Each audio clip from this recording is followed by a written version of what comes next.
মহামতি মসজিদ হবে। হযরত মুহাম্মদ সাল্লাল্লাহু আলাইহি সাল্লাম যে মহামতি মসজিদ হবে, এই দুটো যদি নামে একটু ভুল থাকে, আপনাকে আমি সরকারকে আবেদন করব যে খাসের জমিদা হোক, অকাবের জমিদা হোক, আর যে টাকা লাগবে 50 লাখ আমি দেব। এখন করব না, আমরা করব আইন মেনে জমি কনভার্সন করাবো, আমরা পঞ্চায়েতের পারমিশন নিব, আমরা পঞ্চায়েত সমিতি নিব, আমরা যদি পুরসভায় পুরসভার পারমিশন নিব, দিয়েই করব মহামতি মসজিদ এবং শ্রীকৃষ্ণের মন্দির। সেখানে গীতা থাকবে আর মসজিদে থাকবে কোরআন। এই গীতার কোরআন পড়ে কোন জায়গায় যদি আপনারা ভুল দেখাতে পারেন, আপনারা যা বলবেন আমি মেনে নেব।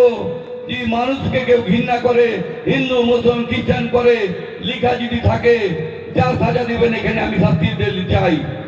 কোরআন আর গীতা 85% মিল আছে, আপনারা পড়ে নেবেন ভালোভাবে।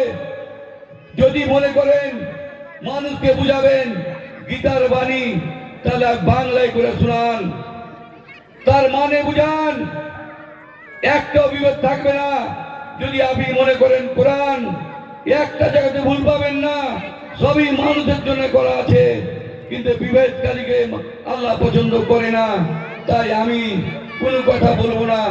অনেকেই মসজিদে নামাজ পড়তে চাই, অনেকেই চাই মন্দিরে পূজা দিতে, আমি সেটাই ব্যবস্থা করব। আমি 1 কোটি টাকা করব, 50 লাখ শ্রীকৃষ্ণর নামে, আর মহামতি মসজিদ হবে তার নামে 50 লাখ। ট্রাস্টি করব এলাকার বিশিষ্ট লোককে নিয়ে, সমস্ত অঞ্চল এবং সমস্ত পুরসভাকে নিয়ে আমরা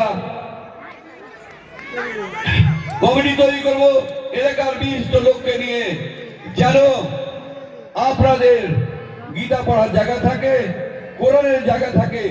নামে যদি কোনো ভুল থাকে আমি ভুল ক্ষমা চাইছি, রেক্টিফিকেশন করে নেব, কিন্তু মহামতি মসজিদই হবে এবং শ্রীকৃষ্ণেরই মন্দির হবে। আমরা চাইবো হিন্দু মুসলমান নয়, মানবিক লড়েন। আপনারা আবেগ নিয়ে খেলা করবেন না, সকলকে বলি। তাই আমরা আবেগ নিয়ে খেলা করব না, দুই জায়গায় দুটো করবো। আপনারা অনেকেই চান, অনেকে অনেক দূর